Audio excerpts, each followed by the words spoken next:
Tingnan nyo yung dalawa na, kala mo. Magaling-galing talaga mag-wrestling, oh.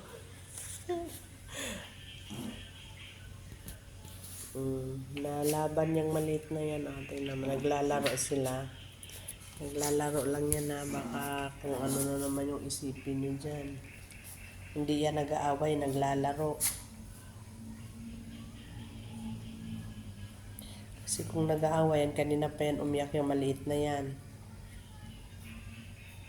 Ganyan lang sila, best friend talaga yan sila. Mula nang dumating dito si Bogs, siya yung naging kabarkada ni Bogs.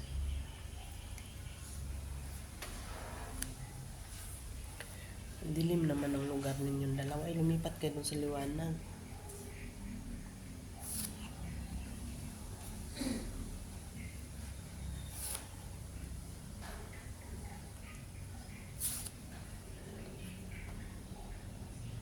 Namo.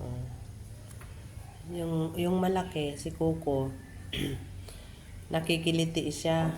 Kaya ang ginagawa ni Bogs, pinupuntahan siya doon, sinasakyan siya sa tiyan.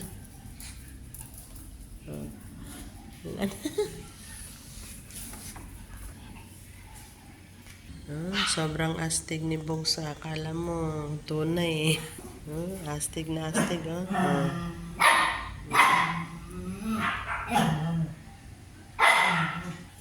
Yung malinggit, oh. Yabang-yabang yan. Siya yung napakaharot.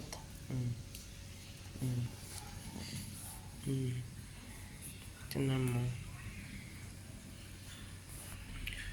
Ay, si Coco nakadapa lang, maya puntahan na naman niya yung guguluhin niya.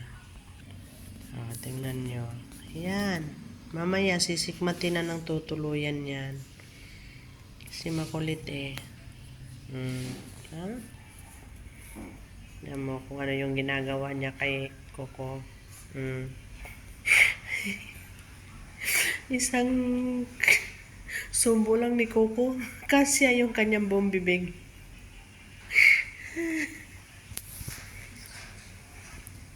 Diba?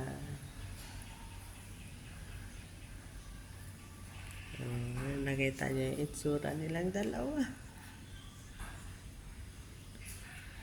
Nakakangigil.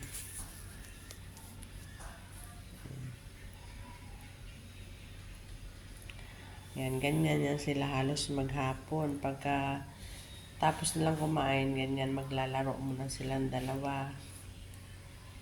Pagkatapos nila maglaro, tutulong na yan sila. Napakabait ni Coco kay Bogs.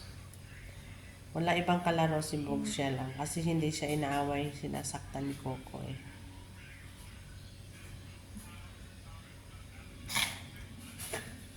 Pinapasok yung paa sa bibig.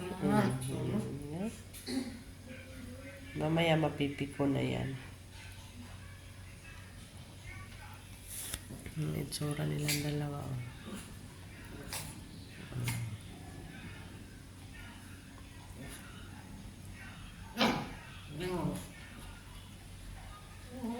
Pareho yan sila lalaki. O, di ba? Nakiliti na.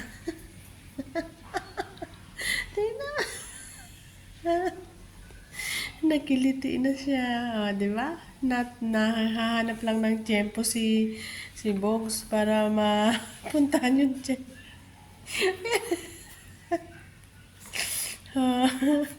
Kala mo ha, nakikiliti ka ngayon, no? Nakatakbo mo. Ayun na si Bogs sa ilalim ng gasol. Nandun na tabi ng gasol, oh. Nagpapahinga na ang ngiting tagumpay. Good night, Bogs. Galing talaga ni Bogs.